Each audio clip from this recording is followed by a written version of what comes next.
La idea de esa práctica de laboratorio es que, bueno, normalmente la hacemos, bueno, cuando estábamos, ahorita ya lo normal no es lo presencial, ¿no? Lo normal es esto, ¿no? Para que vean cómo las apreciaciones cambian. Eh, Cuando estábamos en la presencialidad, pues es un laboratorio que hacemos allí en los laboratorios de la universidad, con sangre de ustedes mismos, yo les tomo la muestra de sangre. Lo que hicieron en el video 2, lo haríamos en vivo y en directo cuando estábamos en la presencialidad. Pues, ¿cuándo vamos a volver a la presencialidad? Eso todavía es incierto. Y hacemos exactamente lo mismo del video 2, ¿ok? Hacer la determinación por espectrofotometría y todo, ¿no? Esa es una prueba que a ustedes les va a tocar mandarla muchísimo, porque yo les Profe, una dije a pregunta. ustedes que, ¿cómo es que se van a ganar la plata cuando sean médicos? Con diagnósticos y exámenes. Pero ¿con qué patologías que se van a ganar la plata cuando sean médicos? Diarrea. Con La la diarrea. diarrea, exactamente. ¿Sí? Con la diarrea. ¿Y por qué con la diarrea? Porque eso es algo supremamente común. Y el que nunca ha tenido diarrea, que tire la primera piedra ya que estamos en época de paro, ¿no? Entonces, además de la diarrea, hay algo que ustedes van a tener y son las dislipidemias. ¿Qué es una dislipidemia? Lo que vieron en el video 1 y en el video 3, sobre todo. ¿Sí? Alteraciones en las concentraciones de los lípidos. ¿Cuáles lípidos? Triglicéridos, ¿sí? Colesterol total y las fracciones de colesterol que van en las lipoproteínas. Colesterol LDL, colesterol HDL y colesterol, bueno, me faltó aquí, el VLDL. Estas lipoproteínas, acuérdense que la sigla está en inglés, es Very Low Density Lipoprotein. Estas son Low Density Lipoprotein y HDL High Density Lipoprotein. Proteínas de muy baja densidad, de baja densidad y de alta densidad. Entonces, resulta que hay unos valores normales para cada uno de estos que los tuvieron que resolver allí en una pregunta. Esto es hasta 150, esto es hasta 220 máximo. Esto es la quinta parte de los triglicéridos, entonces triglicéridos sobre 5. ¿Por qué razón? Porque las VLDL, ¿sí? La quinta parte de su contenido son triglicéridos. Esto es mejor dicho, la quinta parte de los triglicéridos son transportadas por las VLDL. Las LDL es hasta 150 y las HDL es de más o menos entre hombres y mujeres de 40 a 60. En los hombres es un poquitico más alto el valor. Entonces, cuando hay alteraciones de esto, entonces, ¿qué sucede? Lo que sucede, lo más grave que sucede, es esto, miren. Los triglicéridos se pueden aumentar y somos tolerantes, digamos, con los valores de triglicéridos. Pueden subirse por ahí hasta 400 y no hay mayor problema. ¿Sí?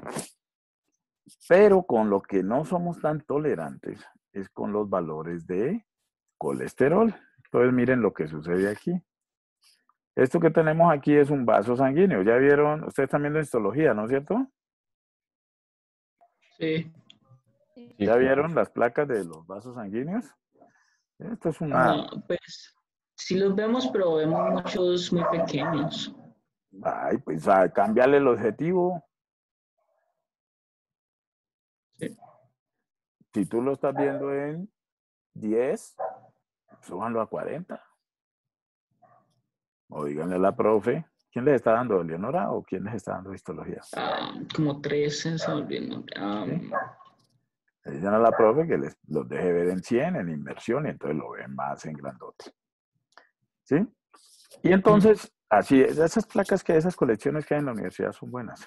Ah, pero ¿verdad que ustedes no están, ustedes lo están viendo virtual, ¿no es cierto? Pues mejor, Sí, ¿no? Por lo estoy con mismo las se puede normales. ampliar, miren, eso, ¿sí ven? ¿No creen? Sí, pero ¿qué tipo de placa es? Es que nosotros solamente usamos como hematoxilinadosina principalmente. Sí, sí, sí, sí, esto está coloreado con hematocilina eosina. Ese es el colorante. Hay otros colorantes, pero esa es la coloración que más se utiliza. Son muy buenos los colorantes. Entonces, Mm. este vaso sanguíneo, miren, todo esto es la luz del vaso sanguíneo. Esta es la placa, pues, la capa, la interna, la íntima, pues, que es el endotelio, ¿no? La capa media, que es la túnica media, que es la muscular, y por acá estaría la Mm. adventicia y todo eso. ¿Listo? Sí es así, ¿no? Ya a mí ya me olvidó la histología. Muy bonita materia. Eh, y miren esto de acá.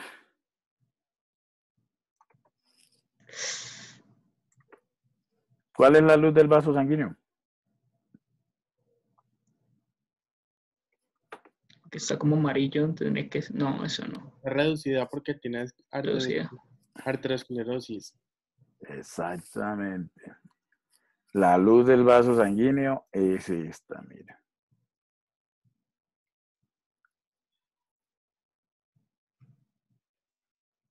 ¿Verdad?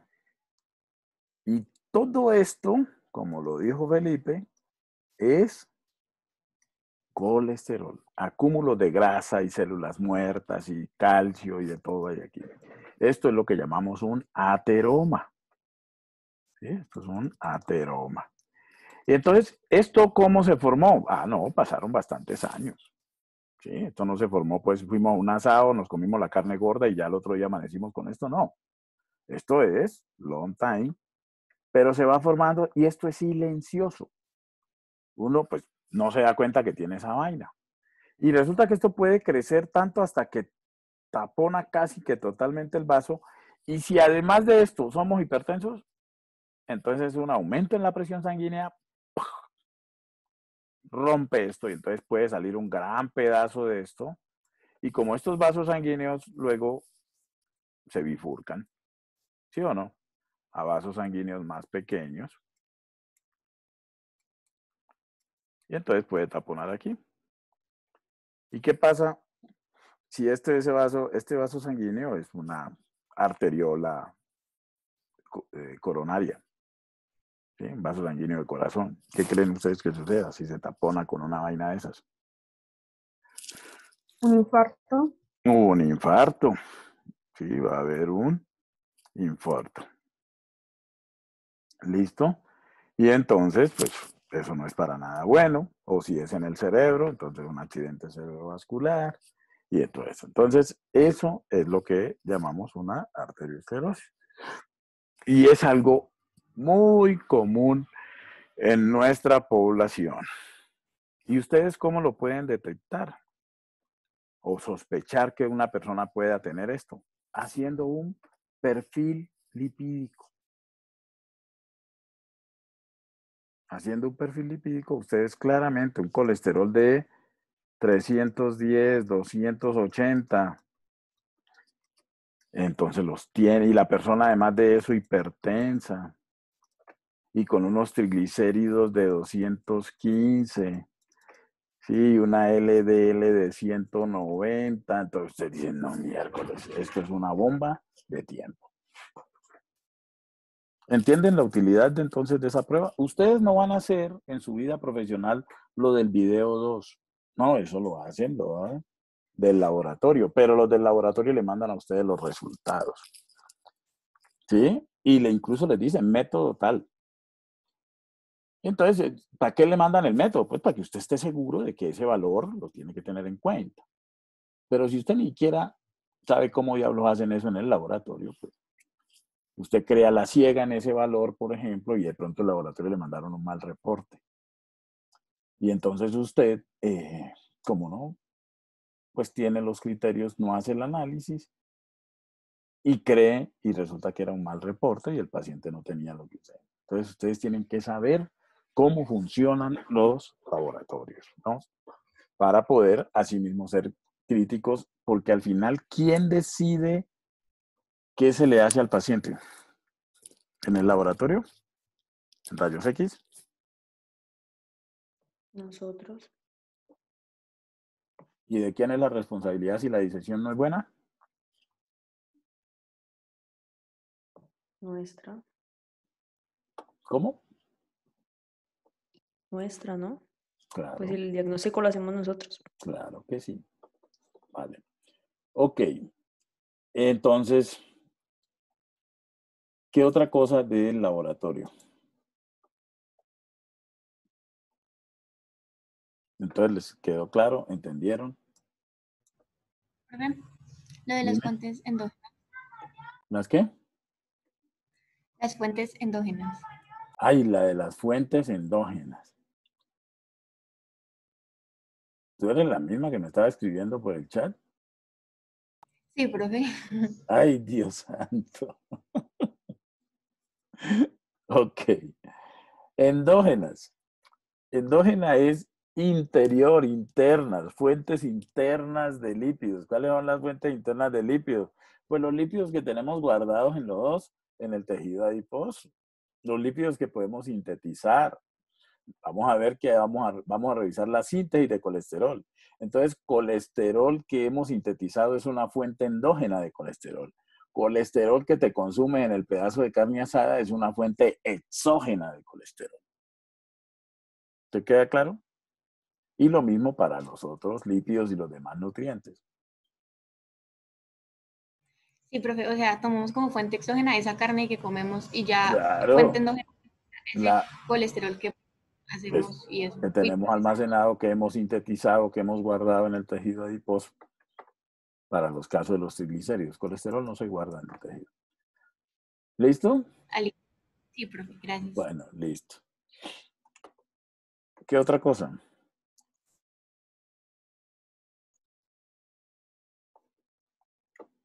Bueno, entonces,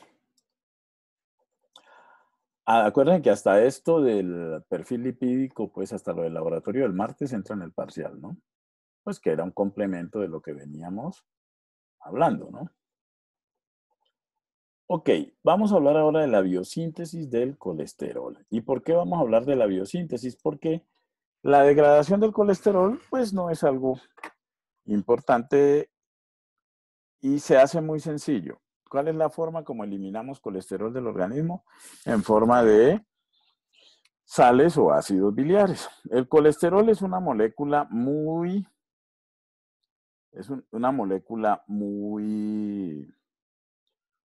importante para el organismo, ¿sí? Porque cumple unas funciones fundamentales para nuestras células. La primera función es la de la producción de las sales o ácidos biliares. ¿Y estas sales o ácidos biliares para qué sirven? Son los que nos ayudan a la emulsificación de las grasas. Y básicamente, como vamos a ver ahora, ¿qué son las sales o ácidos biliares? Colesterol, que miren, es una molécula prácticamente hidrofóbica, salvo este grupo hidroxilo, del resto para acá, todo esto es hidrofóbico. Lo que hace el hígado con el colesterol es ponerle grupos cargados, grupos OH, grupos carboxilo, amino que le generan carga y entonces estas cargas pues atraen agua y cuando esto se pega por el lado hidrofóbico a las pelotitas de grasa de la dieta que están en el intestino y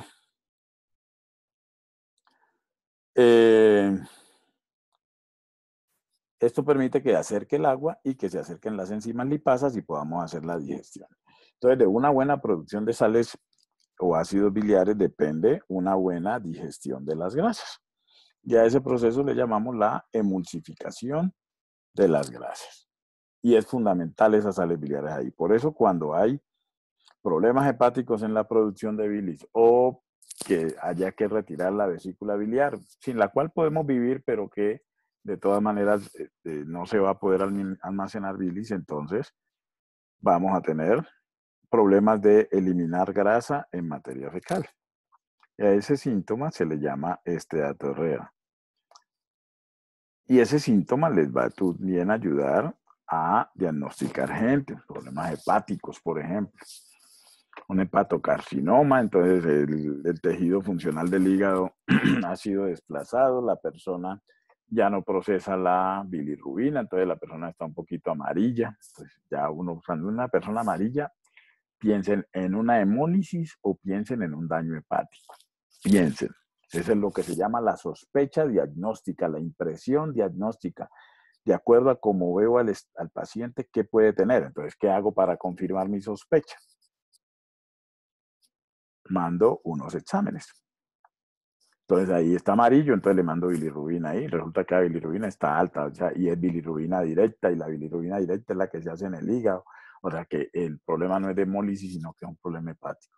Y además de eso, el paciente ha perdido peso, y además de que ha perdido peso, el paciente les dice a ustedes, doctores, que cuando voy al baño la materia fecal me sale blanca. Ah, entonces no está digiriendo ni absorbiendo las grasas. Entonces, ¿eso qué quiere decir? Que no está produciendo suficiente bilis.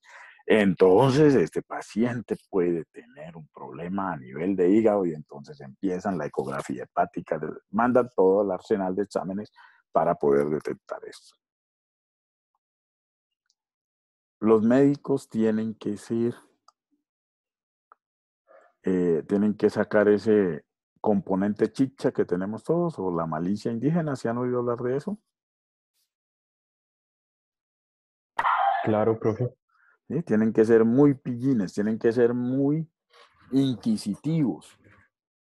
¿Sí? Médico de protocolos, paciente que se muere. Sí, entonces, la medicina la trabajan con protocolos. Pero el médico no puede ser un técnico, tiene que ser un profesional, tiene que ser una persona que investigue, que sospeche, y de acuerdo a eso lo que le dicta su... Pero para uno poder sospechar, ¿qué tiene que tener? Conocimientos. Conocimiento. Los exámenes. Conocimiento. Si usted no, los exámenes son después. Los exámenes los mandas cuando ya tengas una sospecha. ¿Sí? Cuando a mí me tocó rotar en el hospital, hace muchos años, en Evaristo. ¿Saben cuál es Evaristo, no es cierto? No, profe. El HV. Entonces, yo me llegaban pues, las órdenes de exámenes, y llegaban pidiendo de todos los exámenes que habían. Entonces uno ya de entrada decía, esto es un interno. ¿Y por qué decíamos eso? Porque no tenía ni medio idea de qué podía tener el paciente. Entonces le mando de todo a ver qué le sale alterado, y por ahí me meto. Esa no es una buena práctica médica. ¿Sí me entienden?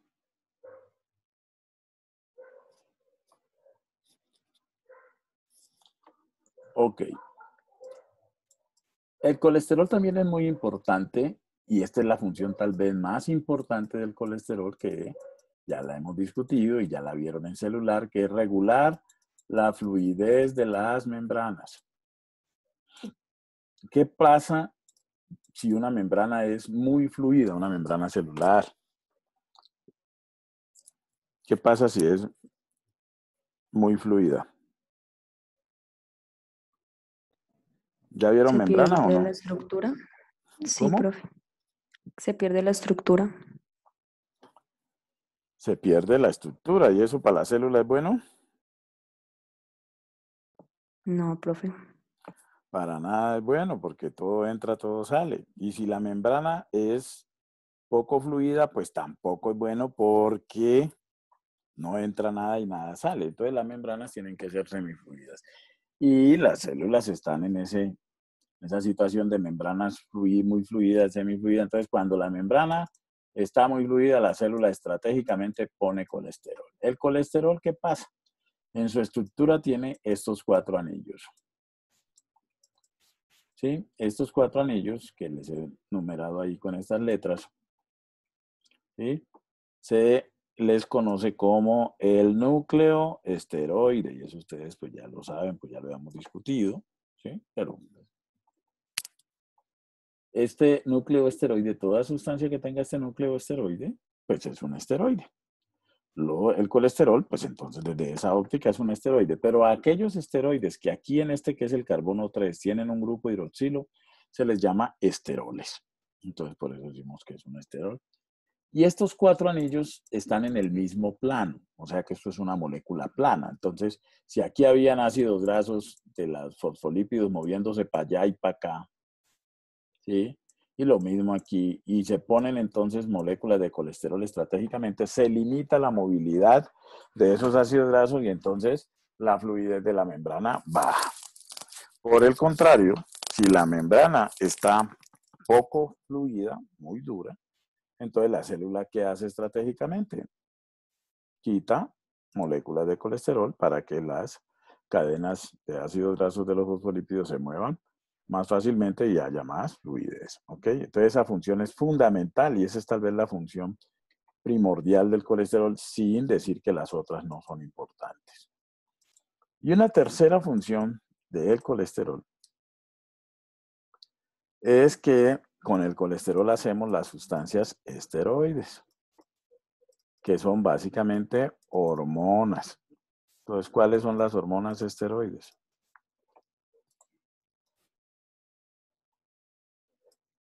Prostaglandinas, tromboxanos. No, esos son los eicosanoides. Esteroides.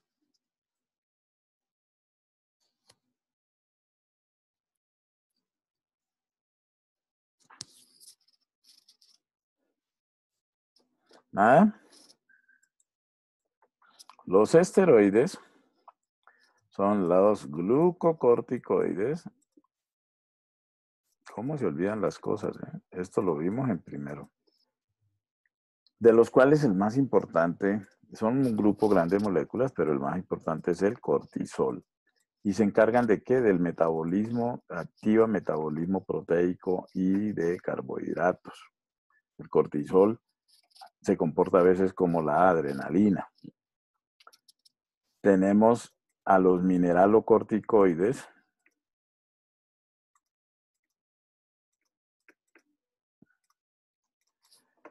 ¿sí? De los cuales el más importante es la aldosterona, y regulan el balance hidroelectrolítico. Ellos van a riñón, a glándulas sudoríparas y dicen no se me eliminen iones sodio, ni potasio, ni cloruro, ni fosfatos. Se retienen iones. Al retener iones se retiene también ¿qué?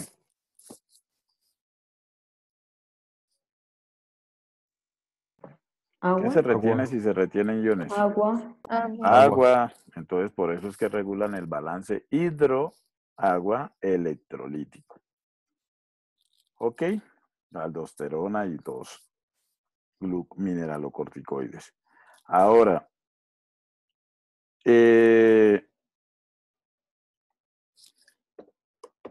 tenemos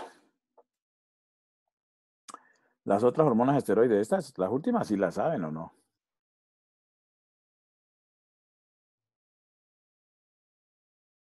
¿Las hormonas sexuales? Claro, las hormonas sexuales, esas son hormonas esteroides. Esas no son importantes, entonces. Sí, profe. Sí, muchísimo.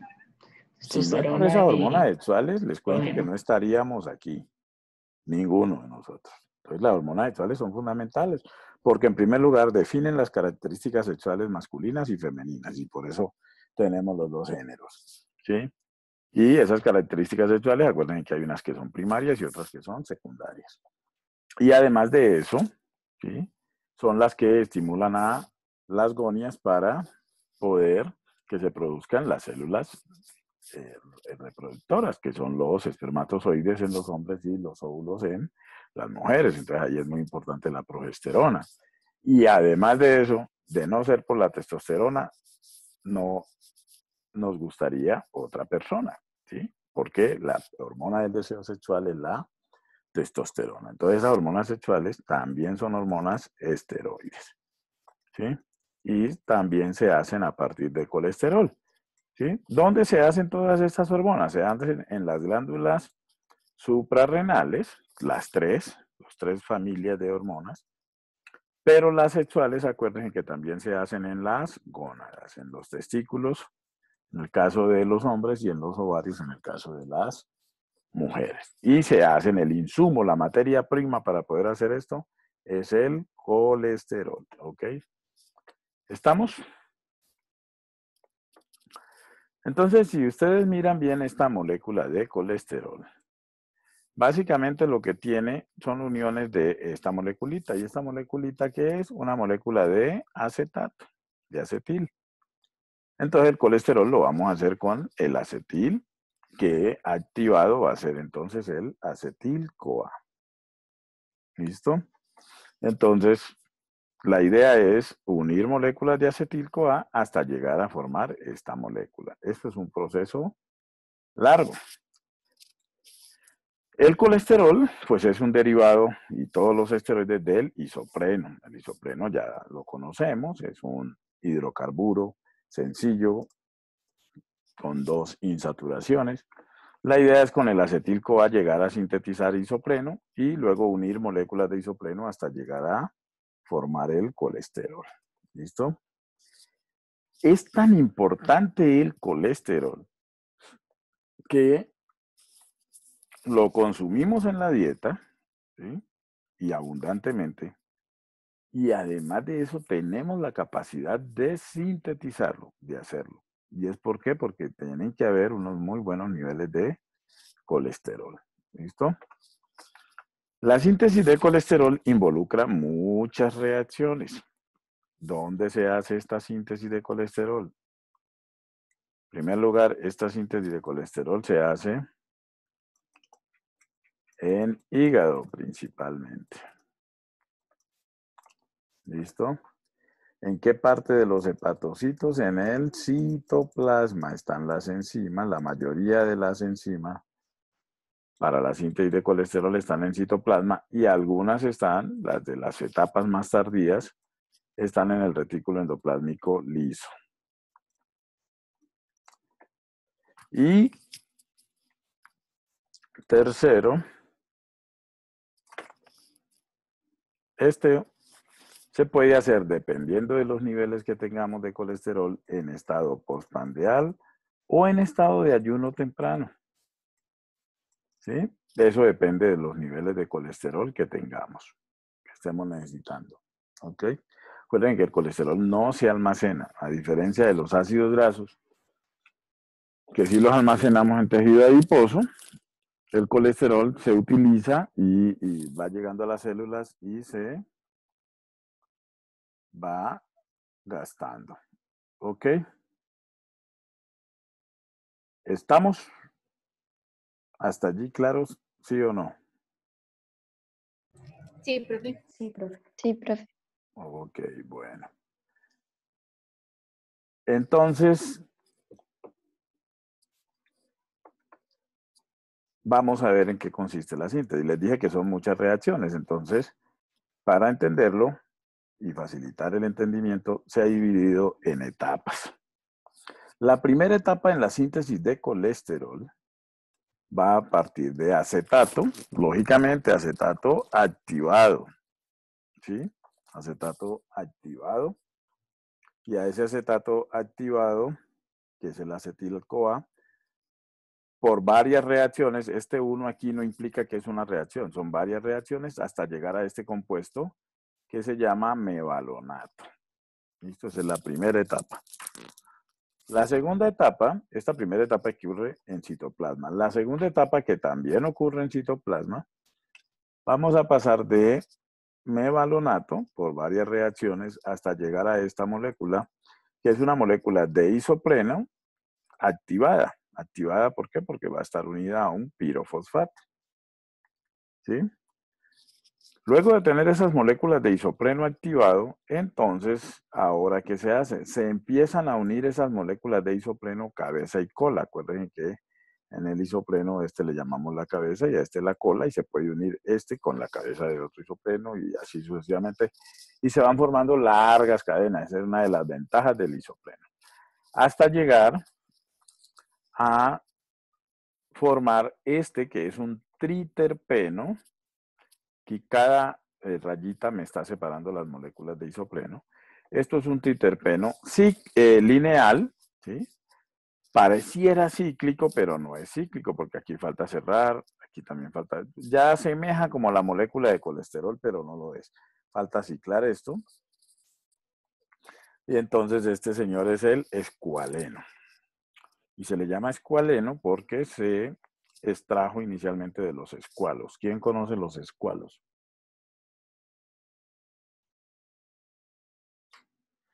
¿No conocen los escualos? No, No, profe. profe. Oh, ¿se bañarían con un escualo? Son muy No, tiernos. no sé, profe. Un tiburón, ¿cierto, profe? Un tiburón, Luisa, eso es un tiburón. Un escualo es un tiburón. Entonces se encontraron en los tiburones inicialmente, en la grasa de tiburones, y por eso le puso el escualeno. ¿Sí? No se vayan a bañar con un tiburón, porque pues, ya saben lo que pasa. Entonces, esa es la tercera etapa. Unir isopreno Profe, hasta llegar a escualeno, dime. ¿ese triterpeno va a ser el mismo escualeno? Exacto. El escualeno Ok. es un triterpeno lineal. Listo, gracias, profe. Los terpenos, acuérdense que si se unen dos moléculas de isopreno, tenemos un monoterpeno. Si se unen tres, tenemos un sesquiterpeno. Si se unen cuatro, tenemos un diterpeno. Si se unen seis, porque de ahí en adelante se siguen uniendo diapares, tenemos un triterpeno. O sea que ¿cuántas moléculas de isopreno este tiene? Tiene 6 moléculas de isopreno. O sea que si tiene 6 moléculas de isopreno y cada isopreno tiene 5 carbonos, entonces ¿cuántos carbonos tiene el escualeno?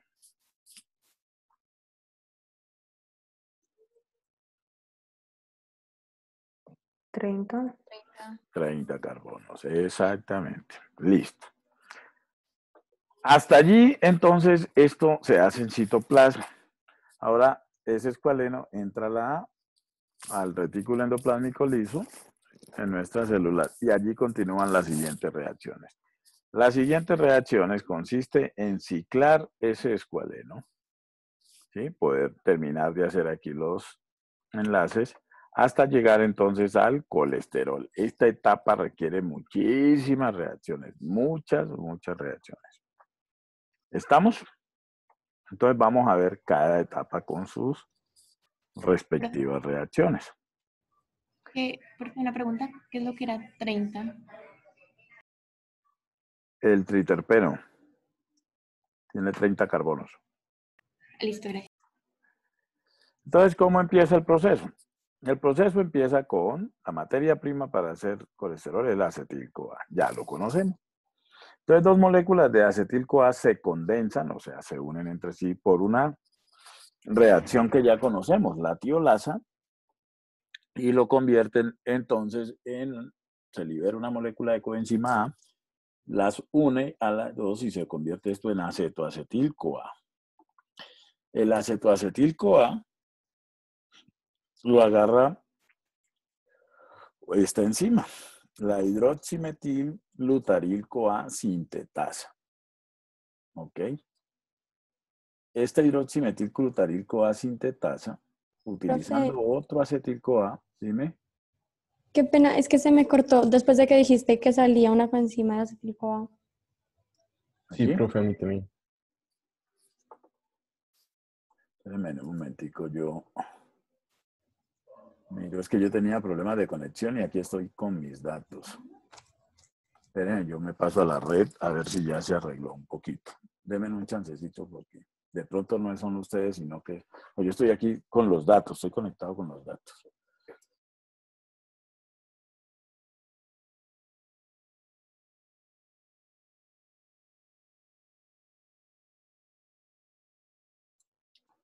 Hola, ¿me escuchan?